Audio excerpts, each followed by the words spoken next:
The conference room lights flickered twice before settling into their usual dim glow. Ambassador Taileyes checked his communication device again, the screen showing the same empty response it had displayed for the past 3 months. Around him, representatives from 47 different species filled the tiered seats of the Galactic Assembly chamber, their voices creating a constant buzz of anxious conversation. Taileyes belonged to the Viren, a species of tall reptilian beings whose blue scales caught the light from the massive viewing windows.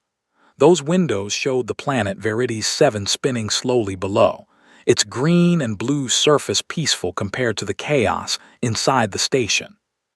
"They are not coming," High Coordinator Myra stated from the central podium. Her lavender skin seemed paler than usual under the harsh lights. As a Kelthian, she normally maintained perfect composure during these sessions, but today her hands trembled slightly as she gestured toward the empty human seats. "Perhaps we should send another delegation," Trade Minister Oren suggested. The stocky Daxian's orange skin flashed with bioluminescent patterns that betrayed his stress. "My homeworld's markets are collapsing without human luxury goods." Taileyes felt his stomach twist. 3 months ago, he had stood at this very podium and proposed the protective regulations. The vote had passed with overwhelming support. Nobody had expected the humans to react this way. The regulations seemed reasonable at the time. Humanity had been advancing too quickly, making too many breakthroughs, solving too many problems for other species. They were becoming indispensable, and that made the older civilizations uncomfortable. The regulations would slow human expansion, limit their influence, keep things balanced. Except the humans had not argued. They had not protested or filed complaints or demanded reconsideration. They had simply withdrawn every ambassador, recalled every diplomatic team, and gone completely silent. "We have tried 17 different channels," Myra explained to the assembly. "The humans respond to navigational queries. They answer emergency hails if lives are at immediate risk, but they refuse all diplomatic contact. Every message we send receives the same automated response. The human Commonwealth does not currently maintain diplomatic relations with the Galactic Assembly." A young Kelthian analyst named Rena stood from her seat in the lower tier. Her pale blue skin marked her as even younger than most realized. "High Coordinator, if I may present the economic data." Myra nodded, and holographic displays materialized in the center of the chamber. Charts and graphs filled the air, all of them trending downward in sharp red lines. 3 months ago, human trade vessels began refusing all cargo contracts with assembly member species, Rena explained. They complete existing obligations but accept no new business. 47% of luxury goods markets have collapsed. Medical supplies are running critically low across 12 sectors. Advanced technology sales have dropped to zero. "They cannot sustain this," Admiral Cross interrupted. The elderly Viren military officer's gray-blue scales had faded with age, but his voice remained strong. "Humanity needs our markets as much as we need their goods." Rena pulled up another display. "Actually, Admiral, the data suggests otherwise. Human colony worlds are experiencing economic growth. They have redirected all production to their own settlements and to species outside the assembly. Their stock markets show record stability." Taileyes closed his eyes.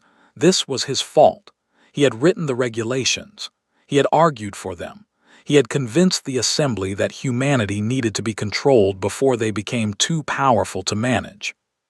"What about the Daxian medical crisis?" Someone shouted from the upper tiers. Oren stood, his patterns flashing orange and red. "We lost 16,000 citizens last month to a disease outbreak. The human pharmaceutical companies developed a cure 2 years ago. We have the money to pay for it. They refuse to sell it to us." "On what grounds?" Myra asked. "They cite our government's vote in favor of the protective regulations," Oren said quietly. "They state that their products are only available to species who desire unrestricted human participation in galactic affairs."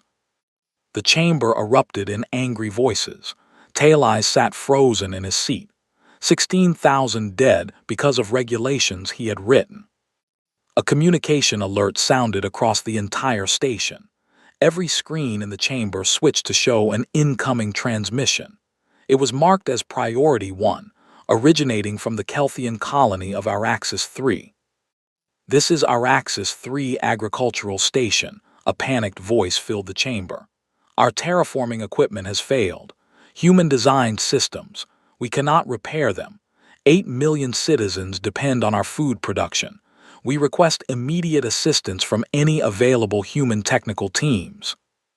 Myra opened a direct channel. "Araxis 3, this is High Coordinator Myra. We will locate human engineers and dispatch them immediately." "High Coordinator," Rena interrupted softly. "The nearest qualified human engineers are on the merchant vessel Genesis Wind, currently 3 days away from Araxis 3. Myra activated her communication system and broadcast on all human frequencies. "This is High Coordinator Myra of the Galactic Assembly to all human Commonwealth vessels. We have an agricultural emergency on Araxis 3. 8 million lives are at risk. Please respond." Silence filled the chamber for 30 seconds. Then a calm female voice replied. "High Coordinator, this is Captain Hayes of the Genesis Wind. We received your transmission." Relief flooded through Tail Eyes. They would help. Of course they would help. Humans always helped. "Captain Hayes, can you divert to Araxis 3? Myra asked. "Negative, High Coordinator. We are currently under contract to deliver agricultural equipment to the independent colony of New Harmony. Our schedule does not permit delays." "Captain, 8 million people will starve without those systems." There was a long pause. When Hayes spoke again, her voice remained professionally neutral. "High Coordinator, 3 months ago the Galactic Assembly voted that human involvement in member species' critical infrastructure represented an unacceptable dependency. You determined that our participation was detrimental to galactic independence. We have respected that decision. I suggest you contact your own government's engineering corps. Genesis, Wind out." The transmission ended. Tail Eyes stared at the empty holographic display where the human ship's signature had been moments before. Around him, the chamber had fallen completely silent. "They are really going to let us fail," someone whispered. Myra's face had gone pale lavender, almost white. "Analyst Rena, what are our repair options without human assistance?" Rena consulted her data tablet. "The Araxis 3 systems use human quantum encryption and proprietary technology. Without human technical support, repairs would take our teams approximately 8 months. The colony has food reserves for 6 weeks. 8 million people, 6 weeks of food, 8 months to fix the problem." Tail Eyes realized with horrible clarity that the humans were not punishing them. They were simply doing exactly what the Assembly had asked them to do. They were staying out of it. The protective regulations had worked perfectly. Humanity was no longer involved in galactic affairs. And the galaxy was beginning to crumble. 6 weeks had passed since the Araxis 3 crisis began. Analyst Rena stood before the emergency session of the Galactic Assembly, her hands shaking as she prepared to present the most devastating report of her career. The chamber looked different now. Half the seats sat empty as smaller species had simply stopped sending representatives. The viewing windows that once showed peaceful stars now revealed emergency transport ships moving constantly between dying colonies and stable worlds. "The economic cascade has exceeded our worst projections," Rena began, activating the holographic display. A three-dimensional map of known space materialized, covered in spreading red zones like a disease consuming healthy tissue. "The Viren pharmaceutical industry has completely collapsed," she continued. "Human chemical compounds form the base of 82% of our medicines. We cannot synthesize them. The research was done by human scientists who are no longer sharing their work." Tail Eyes watched from his seat, looking decades older than he had 2 months ago. His blue scales had dulled to gray, and his burgundy robes hung loose on his thinning frame. The Daxian entertainment networks have gone dark. Rena gestured to another section of the map. 70% of galactic media content was created by human artists, writers, and musicians. Without new human productions, viewership has collapsed. 30 billion Daxians are experiencing their first cultural silence in 3 centuries. Trade Minister Oren sat with his head in his hands. The bioluminescent patterns on his orange skin barely flickered anymore. But the worst impact is in technology. Rena pulled up a new display showing ships, stations, and planetary infrastructure. We did not realize how much of our advancement came from human innovation. Gravitic stabilizers, quantum computers, medical scanners, agricultural automation, water purification, atmospheric processors. Humans did not just sell us these things, they invented them. High Coordinator Myra spoke from her position at the podium, her voice hollow. What are our options for replacing human technology? We have 3 choices, Rena replied. First, we attempt to reverse engineer existing human devices. Our best scientists estimate this will take between 20 and 60 years per major system. Second, we develop our own alternatives from scratch, which could take centuries. Third, we accept technological regression and return to older, less efficient methods. What about hearing human engineers directly? Admiral Cross asked. Surely individual humans would work for us if the pay was sufficient. Rena shook her head. We tried. The Daxian government offered one of their best human medical researchers a contract worth 500 million credits. She declined. Her response was brief. I prefer to work where my contributions are valued rather than regulated. The chamber fell silent. Outside the windows, another emergency transport departed, carrying evacuees from a failing colony. Professor Dane of the Daxian Academic Council stood slowly. The elderly scholar had spent 40 years studying human sociology and psychology. I warned you this would happen, he said quietly. I published 3 papers predicting this exact scenario. We know, Professor, Myra said tiredly. You do not know, Dane's voice grew stronger. You still think this is about economics or politics. It is not. This is about respect. For 2 centuries, humanity solved our problems. They cured our diseases. They designed our ships. They taught at our universities. They fought in our wars when we asked. And how did we repay them? He activated his own display, showing the text of the protective regulations. We told them they were too helpful, too innovative, too necessary. We said their success was making us dependent, so we needed to limit their influence. We took their contributions and called them a threat. Tailey's found his voice. We were trying to maintain balance in the galaxy if humanity became too powerful. They were already powerful, Dane interrupted. But they chose cooperation over domination. They could have hoarded their innovations. They could have built an empire. Instead, they shared freely and asked only for friendship in return. And we responded with regulations designed to diminish them. What do you suggest we do? Myra asked. I suggest you understand what you are dealing with, Dane replied. Humans are not like us. They do not conquer out of strength, but they also do not beg when disrespected. They simply walk away, and once they walk away, they do not come back. A new alert sounded. A communication from the remote station Pinnacle 7, home to 4,000 researchers and their families. This is Pinnacle 7, a desperate voice filled the chamber. Life support systems failing, human-designed environmental processors, main power offline.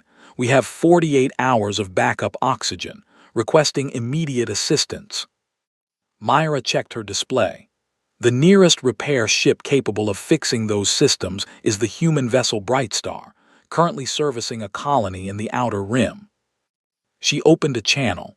Human vessel Bright Star, this is High Coordinator Myra. We have a life support emergency at Pinnacle 7, 4,000 lives at risk. Can you assist? The response came quickly. High Coordinator, this is Captain Rodriguez of the Bright Star. We acknowledge your emergency. However, station records indicate Pinnacle 7 has a 63% VRIN population. Per our updated operational guidelines, we no longer service facilities in VRIN majority space. We suggest contacting the VRIN Engineering Corps. Captain, they will die, Myra said. Then I recommend your government send help, Rodriguez replied. We respected your assembly's decision to limit human involvement in member species infrastructure. We are continuing to respect that decision. Bright Star out. The transmission ended. In the horrible silence that followed, Talai stood. I wrote those regulations, he said. I convinced this assembly to pass them. I told you all that humanity needed to be controlled. I was wrong. I was catastrophically, unforgivably wrong. He looked around the chamber at the faces of beings from dozens of worlds, all suffering because of his mistake. They are not punishing us, he continued. They are doing exactly what we asked. We told them to stop being involved in our affairs. They listened. And now we are learning what the galaxy looks like without them. Myra closed her eyes. Analyst Rena, prepare a formal apology to the human commonwealth. Draft new legislation rescinding all protective regulations. We need to fix this. Rena looked up from her tablet, her young face showing more wisdom than it should. High Coordinator, I do not think an apology will be enough. The humans have moved on. Outside the windows, the stars burned cold and distant, indifferent to the Assembly's crisis. Below them, Veritas 7 continued its peaceful rotation, beautiful and uncaring. And somewhere in the darkness of space, human ships continued their work, serving colonies and species who had never tried to limit them. The galaxy was learning a hard lesson about the difference between dependence and partnership. And that lesson was costing them everything. High Coordinator Myra had never felt smaller than she did approaching Earth's orbital space.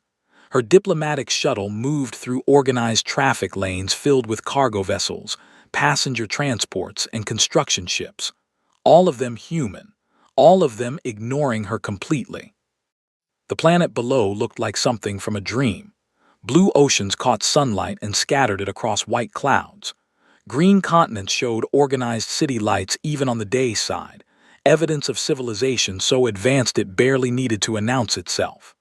Orbital stations hung in perfect geometric patterns, their gray and white hulls clean and efficient. What struck Myra most was the absence of military posturing. No weapons platforms tracked her ship. No patrol craft moved to intercept. Earth's defenses simply marked her shuttle as civilian traffic and routed her through standard commercial channels. She was the High Coordinator of the Galactic Assembly, representing 47 species and trillions of citizens. And Earth's traffic control system treated her like a tourist. The shuttle landed at a public spaceport on the edge of a coastal city. Myra had expected some kind of official reception, perhaps protesters, maybe even hostile security. Instead, a single human waited at the landing pad. High Coordinator Myra, the man approached with a polite smile. He was young, perhaps 30 in human years, with neat dark hair and a simple gray suit. I'm Daniel Park, your liaison during your visit. You are from the Diplomatic Corps? Myra asked. Not exactly. Daniel checked his data tablet.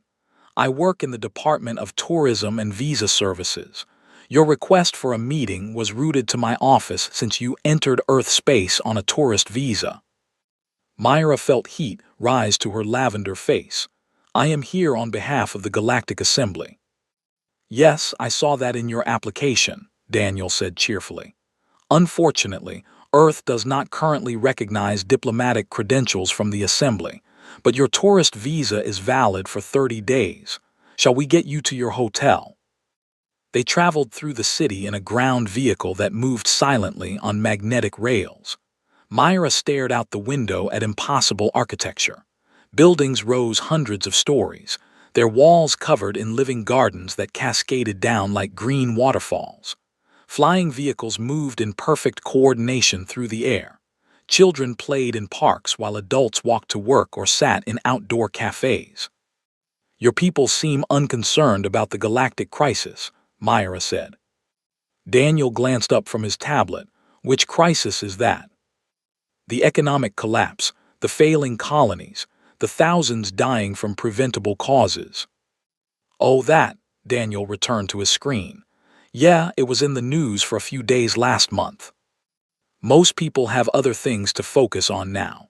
The new water reclamation project in the Pacific, the colony ship launching next week, the terraforming progress on New Darwin. You know, regular life. Regular life. While the galaxy burned, humans simply continued with regular life. The government complex was surprisingly modest. No grand palaces or towering monuments. Just clean, functional buildings surrounded by gardens and water features. Daniel led Myra to an office on the third floor where a woman in her 50s worked at a desk by a large window. Governor West, Daniel said, your 3 o'clock appointment. Governor West looked up, smiled politely, and gestured to a chair. She was a dark-skinned woman with gray streaking through her black hair, wearing a simple navy blue suit. Behind her, the window showed the city stretching to the ocean. High Coordinator Myra, West said, thank you for visiting Earth. I understand you wanted to discuss our relationship with the Galactic Assembly. Myra sat, gathering her thoughts. This was not how diplomatic meetings worked. There should be protocols, formalities, ceremonies, not a casual office conversation. Governor West, the galaxy is collapsing without human participation. Medical systems failing, agricultural zones dying, technology breaking down, thousands are dead, millions more are at risk. West listened with polite attention, the way one might listen to a weather report. I am here to formally apologize on behalf of the Galactic Assembly, Myra continued. The protective regulations were a mistake. We have drafted new legislation rescinding all restrictions on human activity. We want to restore our partnership. I appreciate you coming all this way, West replied, and I accept your apology, but I'm afraid our position remains unchanged. You would let civilizations fall because of wounded pride. It's not about pride, West said gently. High Coordinator, do you know why the Assembly passed those regulations? The stated reason was to prevent unhealthy dependency on human innovation. The stated reason, yes. West pulled up a holographic display showing internal Assembly communications. These are the private messages between your senior members during the debate. Should I read some of them? Myra felt cold as West scrolled through the captured data. Here's one from a VRIN senator. The humans are making themselves indispensable so they can demand political concessions later. And this from a Kelthian military advisor. We must limit human influence before they have leverage over Assembly decisions. Oh, and this one from a Daxian council member. Better to suffer short-term economic pain than risk human domination. Those were private communications, Myra said weakly. Yes, they were, West closed the display, and they told us the truth. The regulations weren't about dependency. They were about power. You wanted our innovations but not our influence. You wanted our help but not our voice. You wanted us as servants, not partners. That is not fair. Perhaps not, West agreed. But it is accurate. For 200 years we helped build galactic civilization. We gave freely. We asked for nothing but respect and friendship. Instead, you labeled us a threat and tried to diminish us. So you will let innocent people die. We are not letting anyone die, West said firmly. We are simply respecting your decision. You voted that human involvement in your affairs was unacceptable. We agreed. We stopped being involved. But we were wrong, we admit it. What more do you want? West stood and walked to the window, looking out at the thriving city below. Nothing, she said finally. High Coordinator, we don't want anything from you. That's what you don't understand. We tried being everyone's helper, everyone's innovator, everyone's solution. You told us you didn't want that. We listened. Now we help those who want to be helped. There must be something we can offer. There isn't, West turned back to face her. We're not angry, we're not seeking revenge, we're simply done. You wanted independence from human influence, you have it, permanently. Myra felt tears forming. You are condemning billions to suffering. No, West said softly. You did that when you passed the regulations. We're just respecting your choice. The galaxy you wanted is the galaxy you got. Daniel appeared in the doorway. High Coordinator, your scheduled meeting time is complete. I can show you some of Earth's tourist attractions if you'd like. The Pacific Gardens are beautiful this time of year. Myra stood on shaking legs. She had come to Earth to save the galaxy. Instead, she had learned that some doors, once closed, never opened again. Outside the window, Earth continued its day, beautiful and indifferent to the Assembly's crisis. And Myra understood that humanity had already moved on to building something new, something better, with people who valued them. The galaxy she knew was ending, and there was nothing she could do to stop it. The collapse happened faster than anyone predicted. 3 weeks after Myra returned from Earth empty-handed, the galaxy descended into chaos.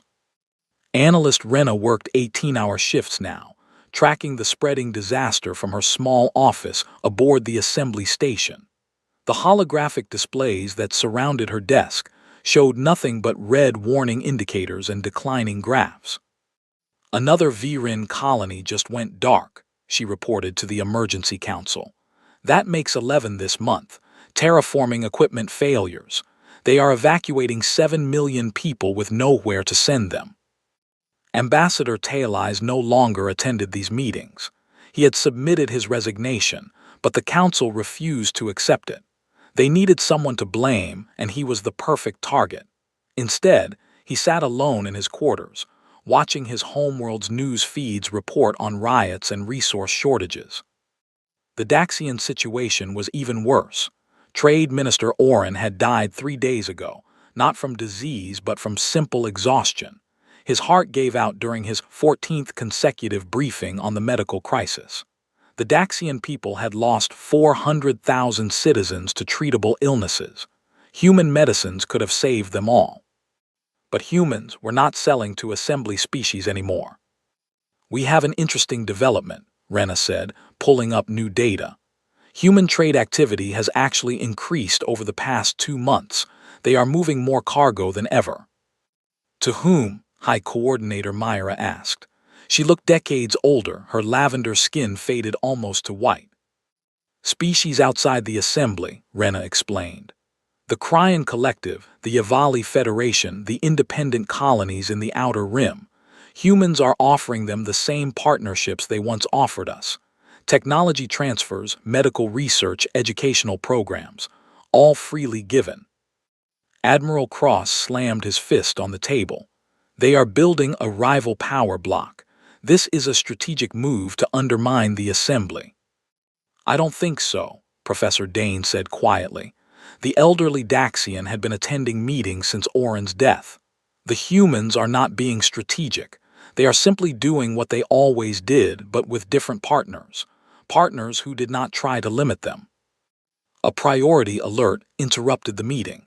Myra activated the communication channel. This is the merchant vessel Fortune's Hope, a panicked alien voice said. We were transporting critical medical supplies to Daxian Core when a Kelthian extremist group seized our ship.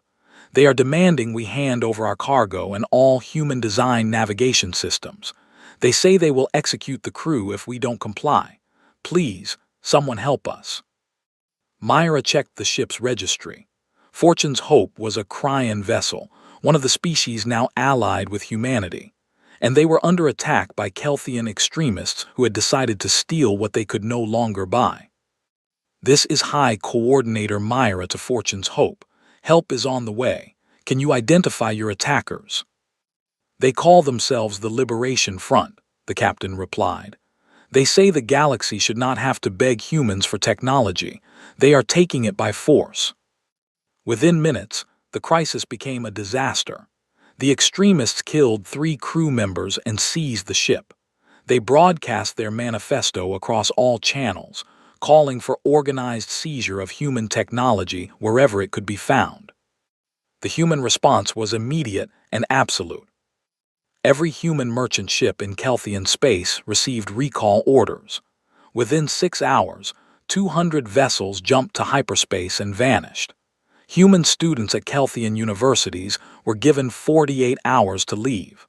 Human research teams working on Kelthian projects packed their equipment and departed without explanation. But worse than the departures were the cancellations.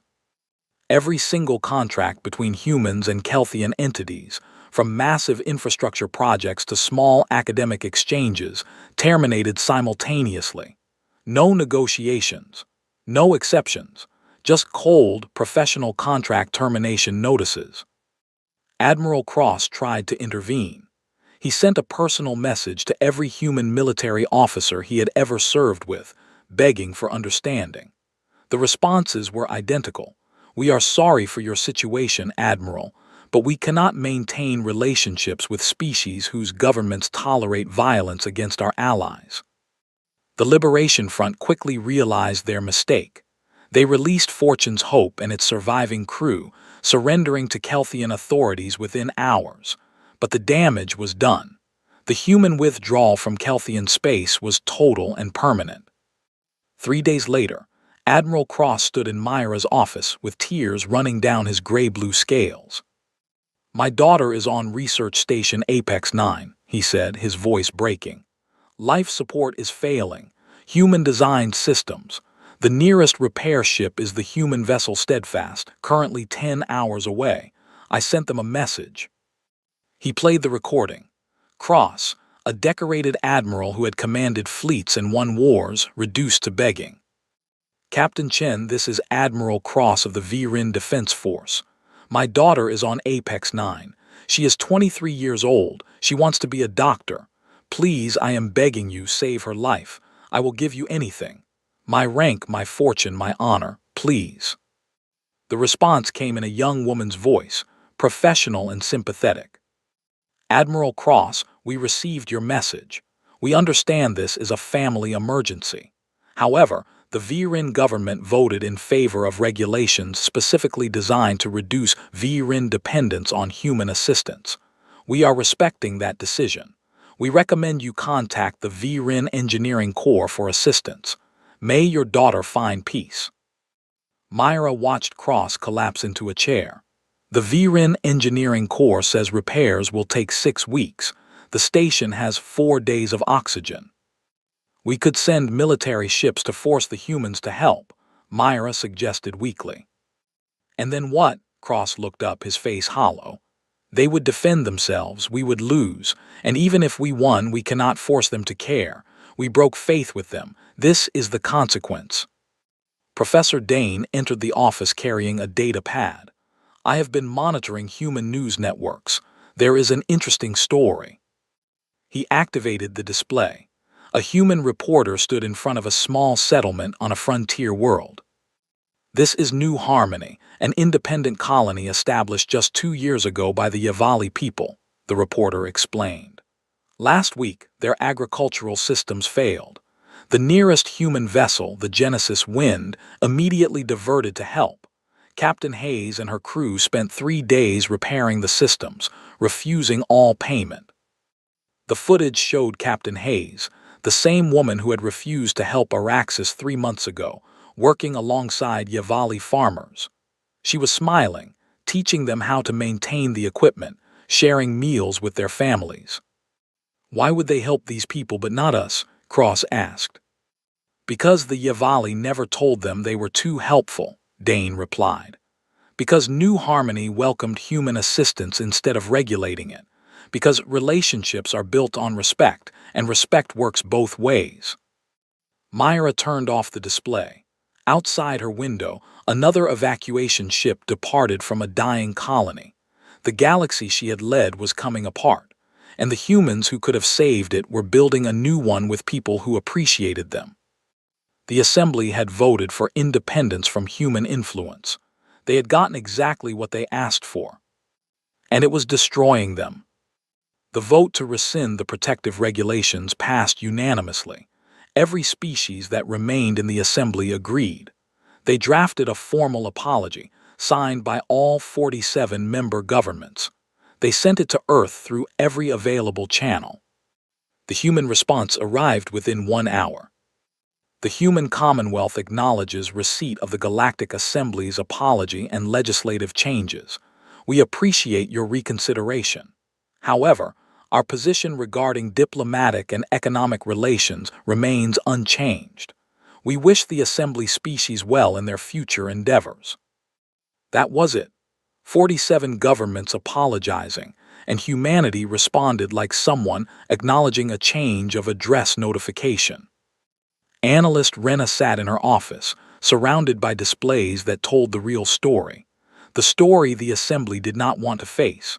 While Assembly species suffered, humanity was thriving, and they were not alone. The human commonwealth now includes 23 species, she reported to the Emergency Council. 17 have signed formal alliance treaties. 6 more are in negotiations. These species range from the barely spacefaring to the moderately advanced. What they all have in common is that they were never part of our assembly. She pulled up images of the new alliance. The Cryan Collective, whose insectoid people had made first contact only 5 years ago. The Yavali Federation, a peaceful species who had been too small to warrant assembly membership. The Torani clans, nomadic traders who had always operated at the galaxy's edge. What are the humans offering them? Myra asked. The same things they offered us, Rena replied. Medical technology, agricultural systems, educational exchanges, cultural partnerships. They are sharing freely, teaching openly, building genuine relationships. Why them and not us? Professor Dane stood slowly, his aged frame bent with exhaustion. Because they never voted to limit human success. Because they welcomed human help instead of fearing human influence. Because they understand that partnership means mutual respect, not managed dependency. The council chamber fell silent. Through the viewing windows, the assembly station looked smaller somehow, less significant against the vast cosmos. Then Rena pulled up something that made everyone freeze. I intercepted this yesterday, she said. Human News interview with Dr. Yuki Sato, one of their leading scientists. The hologram showed a middle-aged Japanese woman sitting in a comfortable studio. The interviewer, also human, asked her about the assembly situation. Dr. Sato, many people wonder why humanity will not help the assembly species despite their apology. Can you explain? Sato smiled sadly. It is not about the apology. Apologies are words. What matters is understanding. For 2 centuries, we helped build galactic civilization. We solved problems not because we wanted power, but because solving problems is what humans do. We are builders, helpers, fixers. It is part of our nature. But the assembly feared that nature. They feared what it meant for their power structure, Sato replied. They were comfortable with us doing the hard work while they maintained political control. When we became too successful, too necessary, they tried to limit us. Not because we had done anything wrong, but because our success made them feel diminished. So humanity is punishing them. No, Sato said firmly. We are not punishing anyone. We are simply choosing where to invest our finite time and energy. The assembly taught us that our help was unwanted, so we found others who do want it. The Cryan people asked us to help with their medical crisis. We did. The Yavali needed agricultural technology. We shared it. The Torani wanted to learn about quantum engineering. We taught them. These species do not see our success as a threat. They see it as an opportunity for partnership. The interviewer leaned forward, but millions in assembly space are suffering.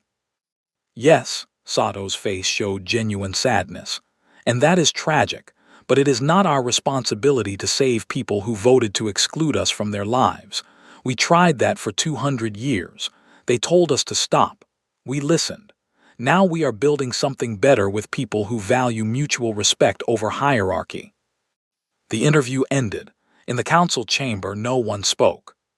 Finally, Ambassador Taylise entered. He had not attended a meeting in weeks, but now he walked to the center of the room and stood before them all. I have been monitoring the Commonwealth news and communications, he said quietly. I wanted to understand what we lost, so I analyzed their public broadcasts, their cultural exchanges, their scientific publications. He activated a display showing the vibrant new civilization growing at the galaxy's edge. This is what we could have had, Talais continued. A true partnership of equals. The humans in the Commonwealth are sharing everything freely. Not selling, sharing. They are teaching species how to advance their own technology. They are conducting joint research where all partners receive equal credit. They are building ships designed by mixed species teams. Why are they doing this now when they wouldn't for us? Admiral Cross asked. Because these species asked for help instead of demanding it, Talais replied. Because they offered friendship instead of regulations. Because they treated humans as partners instead of servants. He pulled up internal assembly communications from 2 years ago, before the protective regulations. Look at how we talked about them. Human innovation is threatening our traditional industries. Human success is making our people feel inadequate. We must limit their influence before they have leverage over us. We never saw them as partners. We saw them as a resource to be managed. High Coordinator Myra buried her face in her hands. We were so afraid of becoming dependent that we destroyed the relationship entirely. Yes, Talais agreed. And now we see what we lost. The humans are building the galaxy we could have had. A community based on mutual respect, shared innovation, and genuine cooperation. They are doing with the Commonwealth what they wanted to do with us. Rena pulled up one final image. It showed a human cargo ship arriving at a small Yavali colony. The crew was unloading medical supplies, agricultural equipment, and educational materials. The Yavali colonists greeted them with joy and gratitude. This is what humanity always wanted, Rena said softly. Not power, not control, just appreciation, just respect, just friendship. Can we offer them that now? Someone asked. No, Professor Dane replied, because they have found it elsewhere, with species who offered it freely from the start. We had 200 years to build that relationship. We spent that time fearing their success instead of celebrating it. Some doors, once closed, do not reopen. The council sat in silence, watching the Commonwealth grow stronger while the assembly crumbled. They had voted for independence from human influence. They had received it, and now they understood the difference between independence and isolation. Humanity had moved on. The galaxy they were building would be magnificent, but the assembly would not be part of it. That chance had passed, and everyone in that chamber knew they had no one to blame but themselves. Outside, the stars burned cold and distant, indifferent to their regret. 15 months after the silence began, the galaxy looked completely different. The Galactic Assembly still existed. The station still orbited Veritas 7. Delegates still met in the Great Chamber, but everything had changed. The Assembly now represented only 19 species. The others had either collapsed into chaos or quietly joined smaller regional alliances. The grand vision of a unified galaxy had shattered. High Coordinator Myra stood at the central podium for the last time. She was retiring, her health broken by the stress of watching civilization crumble. Her replacement would be Admiral Cross, though everyone knew the position meant little anymore. We called this session to discuss our future, Myra said to the sparse attendants. The reality is that we no longer shape the galaxy's direction. That role belongs to others now. She activated the main display showing the human commonwealth. 29 species now, dozens of worlds, thriving trade networks, joint research stations, mixed species colonies, cultural exchanges, everything the assembly should have been. They are not hiding from us, Myra continued. Commonwealth activities are completely public. We can watch their news, read their publications, see their progress. They treat us like we treat any distant civilization, politely, professionally, distantly. Ambassador Talais sat alone in what used to be a full section of Virin delegates. His government had fallen. New leadership had tried to make peace with humanity, sending envoys with unlimited negotiating authority. The humans had received them courteously, listened patiently, and sent them home with the same answer. We wish you well, but we have moved on. I have been studying Commonwealth educational programs, analyst Rena reported. She was one of the few young beings who had not left the assembly for better opportunities elsewhere. They are training the next generation of scientists, engineers, and doctors in mixed-species universities. A human student might learn medicine alongside a crying classmate. They share knowledge freely. No species hoards advancement. That could have been us, someone said quietly. It was us, Professor Dane replied. For nearly 2 centuries, humans tried to build that with us.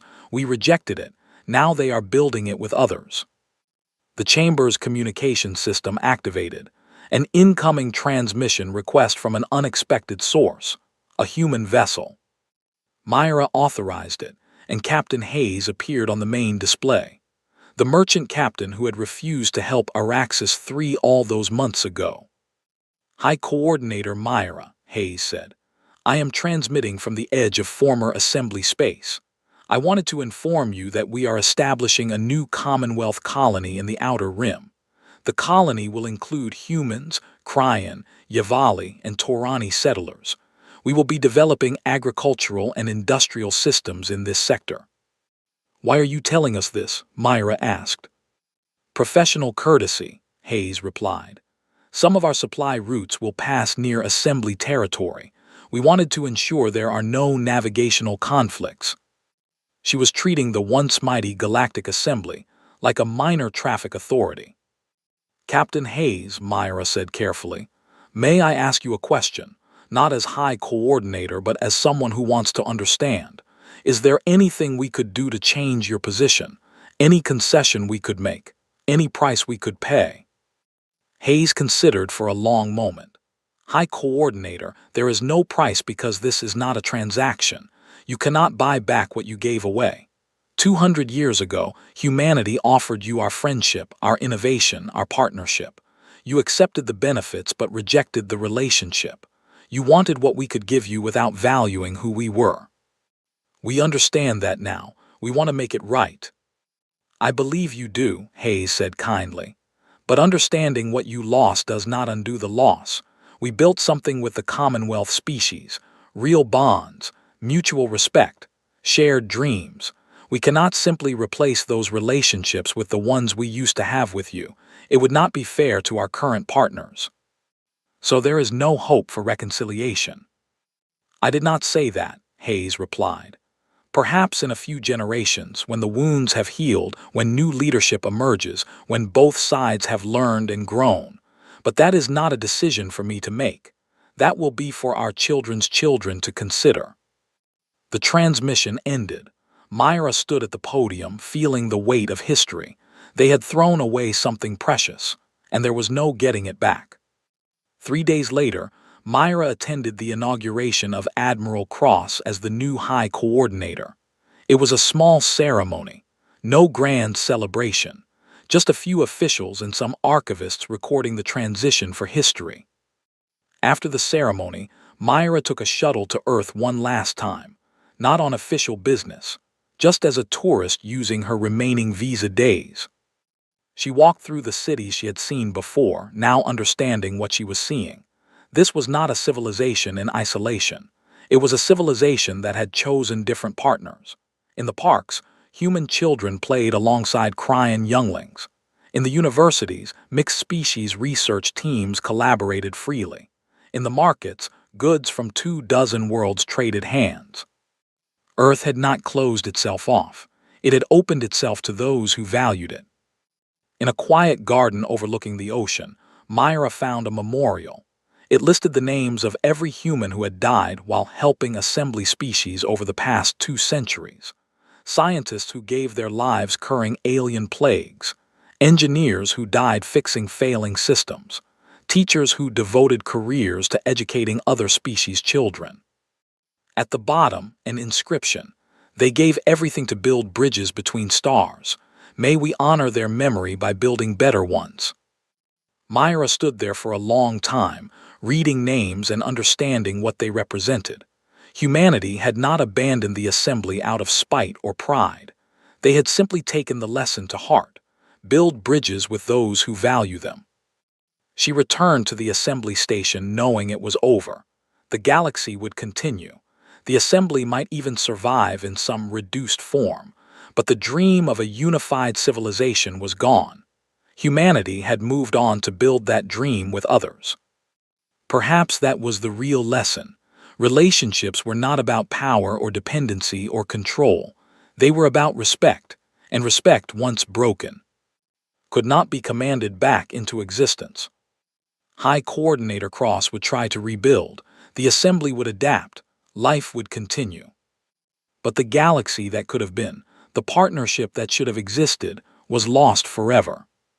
Humanity had found new partners, and they were building something beautiful together. The assembly could only watch from the outside and remember what they had thrown away.